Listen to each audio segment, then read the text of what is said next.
Yung sumingit sa atin na customer, gusto niya matapos agad itong ating arrangement. Gusto niya sa lalong madaling panahon. Tapos low budget na naman. Hello mga bi! Ako nga pala si Komi, ang inyong masayaing florista dito sa Saudi Arabia. And for today's Bulaklak series, sumingit nga itong ating customer na ito. Kaya naman kasi sumingit dahil nagmamadali itong ating customer. At gusto niya maganda daw yung pagkakadesign. Kasi dati na raw siya dito nagpagawa. At nagustuhan niya daw yung mga design ko. Siyempre mga bi, ipiprep lang natin itong napili natin na lalagyanan. Ito yung mga luma naming lalagyanan mga bi. Ginawa ko, diniskartiyan ko na lang mga pero kahit na lumang lalagyanan yan, pabobonggahin natin so, yan. So nilagyan ko pala ng moss carpet yung ating lalagyanan. Tapos binutas ko sa gitna para dyan natin ilalagay yung iPhone. May iPhone, walang ipon. Pag kasi dinirekta natin yan sa mismong moss, hindi tatayo ng maayos. Malalaglag at mafo-fall lang sa iba. Baka ma-backjob ka lang mga bi. Dapat papakaayos-ayos natin itong ating arrangement. Lalagyan natin ng ribbon para magkaroon ng classic design. Tapos lalagyan ko ng scotch tape yung pinakailalim ng iPhone para na yan. Para syempre hindi masisira pag ibebenta na ng customer itong ating iPhone. Judgmental mo naman, Komi. Bakit naman ibebenta? Ano ba yan? May ads. So, pag na-prep na natin ng ganyan, mga bi, lalagyan na natin ng sponge yung pinakagilid natin. So, syempre, kalahating blocks lang ng sponge yan. Kailangan din basang-basa para yung mga bulaklak natin ay makasipsip. Kagaya ng classmate mo na sipsip ng sipsip dun sa teacher mo at binibigyan pa ng kung ano-ano. Ay, sorry, may ads. Pero pagdating naman, huling markaan, pare-pares lang naman kayo ng grade. May ads na naman. Lagyan lang natin ng sponge yan, mga bi, na patayo. Kasi ang gusto ko, mga bi, parang mag-overlap siya dito sa ating iPhone design para magkaroon ng mas maraming designan natin siya ng mga steel grass mga bi. So pinutol ko lang sa gitna yung steel grass na yan at kinabit ko dito sa ating pinatayong sponge. Tapos ikinonek ko do sa pinakadulo ng ating lagyanan. At dahil nga pongka ng kulay nito, syempre gagamit tayo ng mga pongka na kulay. Dahil pongka yung kulay ng ating iPhone, maglalagay tayo ng mga orange yung mga rosas. Dahil binulatlat ko yung mga rosas ni sir, magiging tipid itong ating design. Tingnan mo naman mga bi, sakop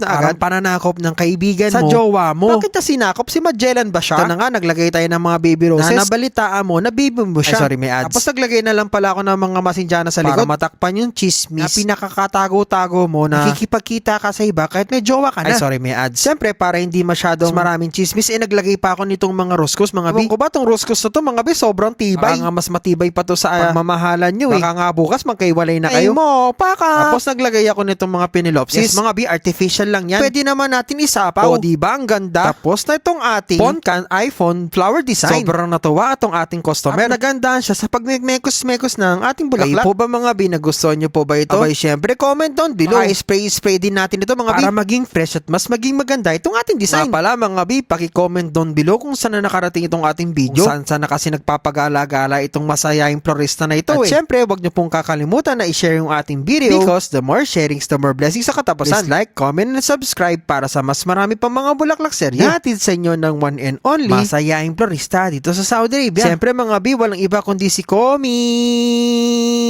So paano ba yun mga bi? Kita-kits ulit ha. Basta remember, huwag kakabit.